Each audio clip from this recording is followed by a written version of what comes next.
A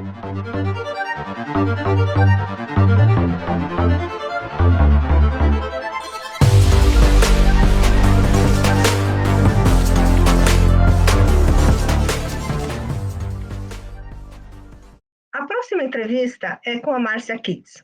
A Márcia Kitts sempre trabalhou no mercado financeiro e agora ela está, e sempre, inclusive, mexeu com os movimentos de empoderamento da mulher. Ela está agora no 30% Club Brasil, que é um movimento onde estão os CEOs e os presidentes das grandes empresas, das grandes organizações do G20. E o que eles pretendem? Eles querem, com esse movimento, que pelo menos até 2025 existam 30% de mulheres nos conselhos das empresas, das organizações. Né? Então, esse é a meta deles. E isso de vários estudos que foram feitos internacionalmente, mostram qual é a importância da mulher no conselho. O que ela faz? Na verdade, ela gera benefícios financeiros, né, para a organização. Isso está comprovado. Então, ela explica tudo isso. Vejam que vale muito a pena. Eu sempre falo que eu sou jurássica, né? Porque eu comecei a trabalhar muito tempo atrás, em 1969, eu fui praticamente ocupar a função de gerente do banco que eu trabalhava e fui a primeira gerente de banco de São Paulo, mulher, né? E aí, realmente, eu nunca tive muita dificuldade de relacionamento, de nada, mas, pelo fato de ser mulher, eu senti uma necessidade de um apoio maior e fui buscar uma entidade que eu vi no jornal, uma associação de mulheres de negócios e profissionais, tal, estavam fazendo um almoço, né?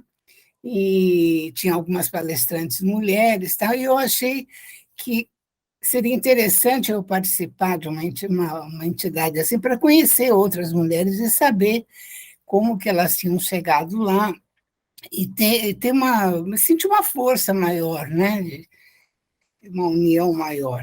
Aí eu fui, realmente foi ótimo, porque conheci mulheres de todas as profissões, foi uma diversidade muito grande, e fiquei lá durante 34 anos.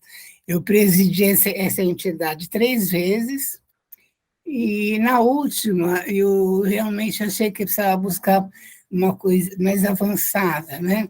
Porque, se você analisar, naquela época só tinha essa entidade feminina. Hoje nós temos milhares, né? E aí eu fui buscar uma outra entidade, que é o 30% Club Brasil, com sede em Londres, é uma ONG, que praticamente o que ela faz? Ela é uma campanha mundial que objetiva a participação de mais mulheres nos conselhos de administração. Entendeu? Então, é mais ou menos essa a história. Quando a gente trouxe essa campanha aqui para o Brasil, nós estávamos, naquela época, com a participação de 7,7% de mulheres nos conselhos de administração. E a gente foca as empresas que compõem o índice IBRX 100 da Bolsa, né? E, então, tínhamos 7,7% de mulheres. E sendo que 4% era de herdeiras. Então, praticamente, a gente tinha 3,5% de mulheres, né, nos conselhos. E essa entidade, o 30% Club, justamente tem esse nome porque nossa meta é chegar em 2025 com pelo menos 30% de mulheres nos conselhos.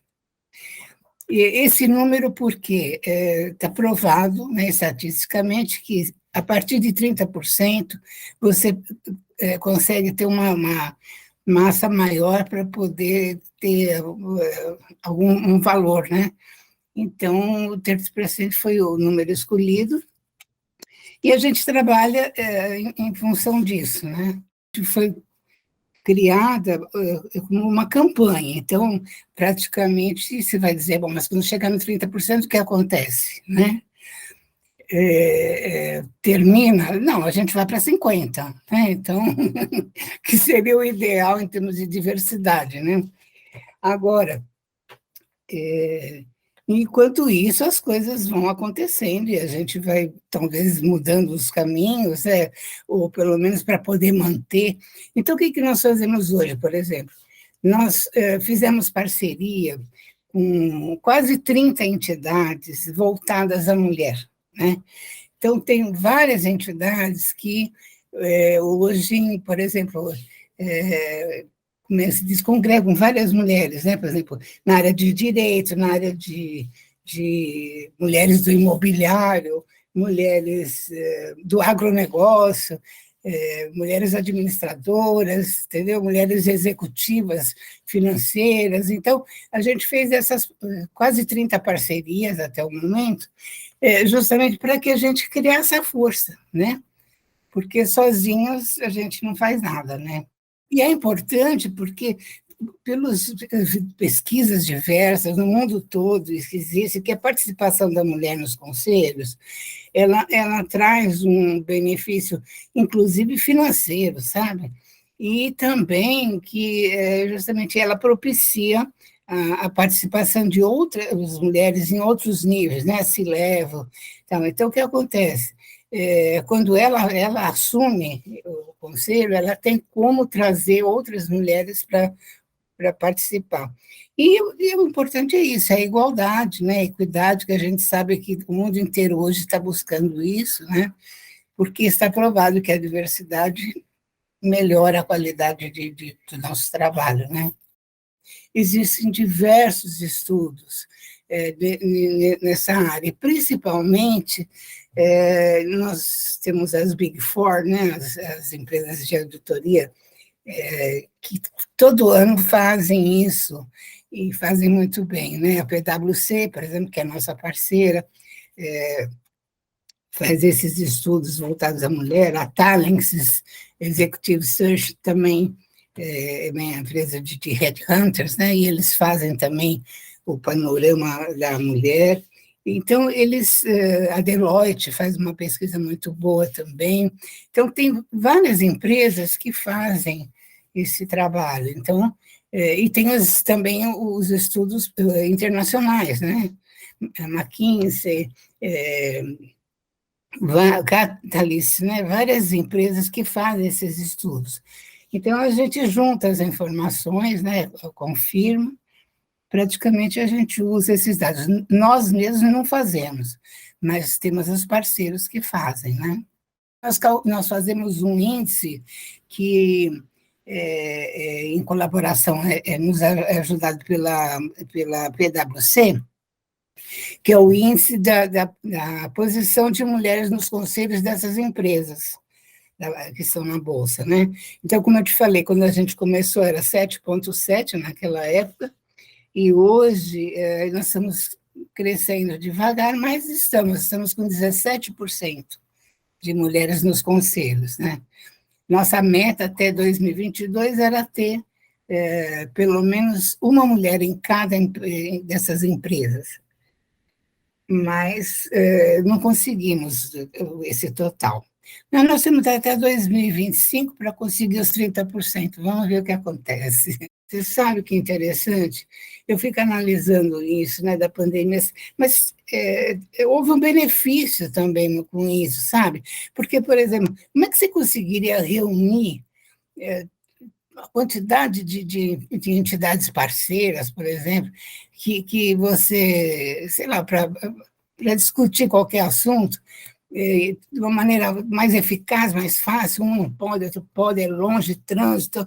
Então, foi uma maneira. Aí, inclusive, nós temos uma das coisas que a gente faz, é um programa, Scholarship, nós estamos em busca de universidades de negócios, né, de cursos, para conselheiras, né?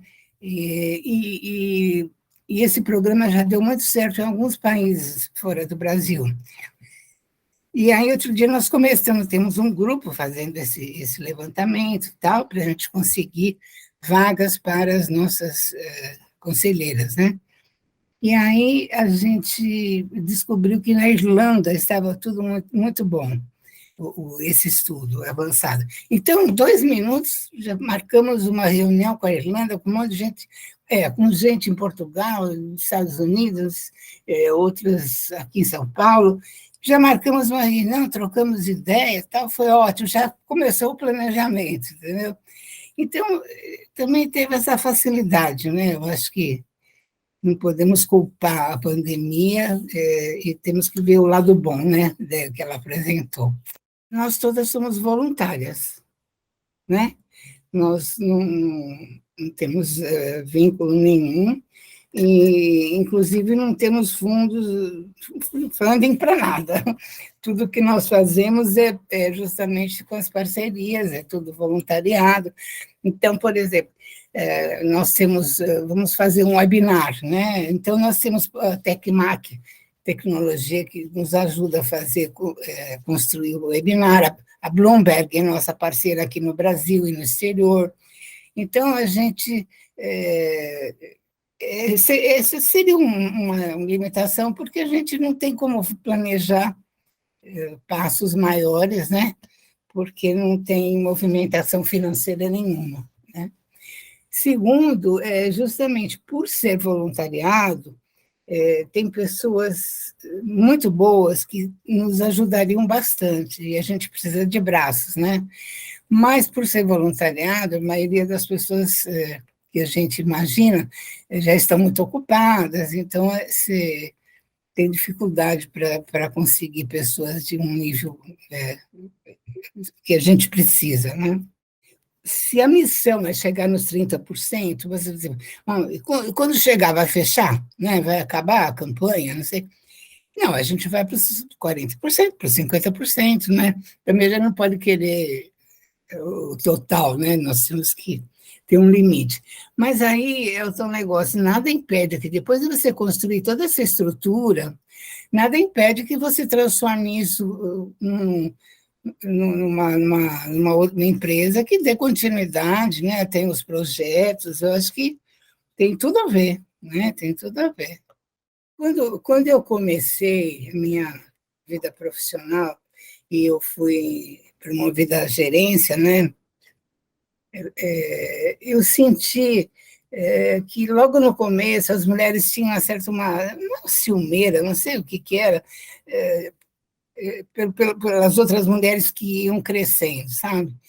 E com o tempo, e eu pelo fato de estar naquela associação de mulheres já tinha sentido a coisa, deu para perceber que você estando junto, você ajudando a outra, usando a tal da sororidade, né?